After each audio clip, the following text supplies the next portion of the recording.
السلام علیکم ورحمۃ اللہ وبرکاتہ۔ میرے ہیرا گروپ کے تمام معزز ماں اور بہنوں اور ساتھیوں، حالات سے مایوس ہونے کی ضرورت نہیں۔ یہ ایک تحریر ہے جو موتی الرحمن عزیز سر کی ہے۔ ماشاءاللہ سے اس میں بہت زیادہ عمدہ الفاظ ہے اور اعلیٰ لیول کا صبر بتایا گیا ہے۔ میری خواہش تھی کہ میں اس کو آپ لوگوں کے سامنے اپنے الفاظ میں لاؤں۔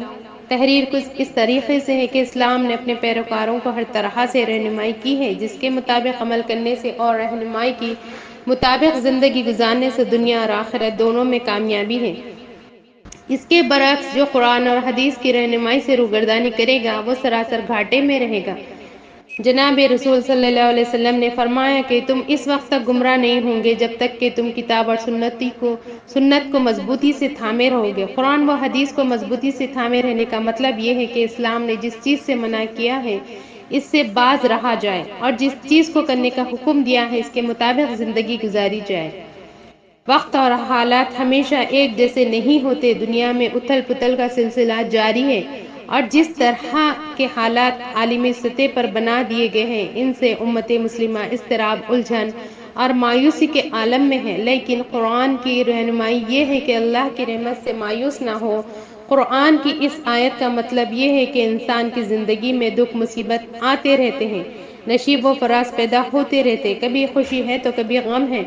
ہاں یہ حقیقت ہے کہ کبھی کبھار دکھ اور مصیبت کے لمحات طویل ہو جاتے ہیں، ایسے میں لوگ مایوسی کا شکار ہو جاتے ہیں، لیکن تاریخ کے مطالعے سے پتہ چلتا ہے کہ مسلمانوں پر موجودہ حالات سے کہیں زیادہ الجھن بھرے حالات رہے ہیں، لیکن ہمارے صبر اور استقامت اور ایمانی قوت سے اللہ تعالیٰ نے الجھن بھرے حالات کو سازگار بنا دیا۔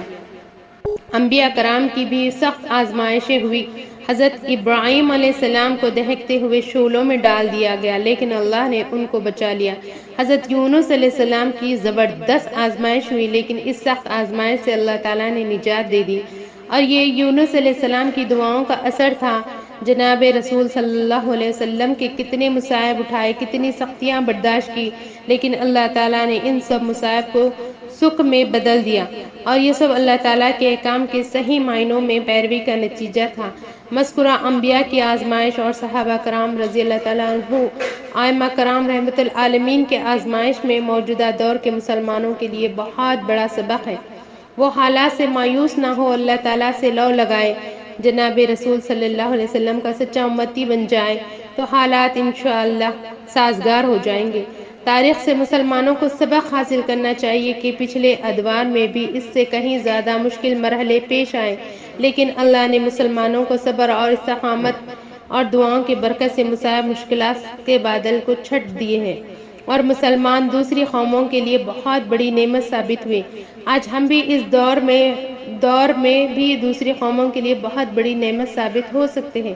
شرط یہ ہے کہ مسلمان اپنے انبیاء کرام اور صحابہ کرام رضی اللہ تعالیٰ عنہ کی زندگی سے سبق حاصل کریں انشاءاللہ۔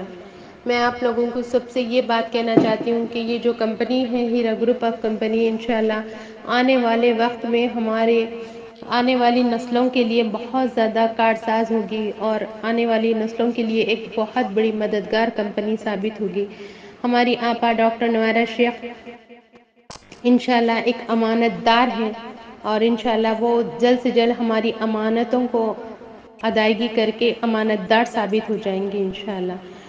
ہر حالت میں انہوں نے سیٹلمنٹ کیا ہے، کبھی گولڈ کی صورت میں، کبھی اماؤنٹ کی صورت میں، آج الحمدللہ اب وہ زمینوں پہ سیٹلمنٹ کریے، انشاءاللہ اللہ تعالیٰ ان کو بھرپور کامیابی عطا کریں گا۔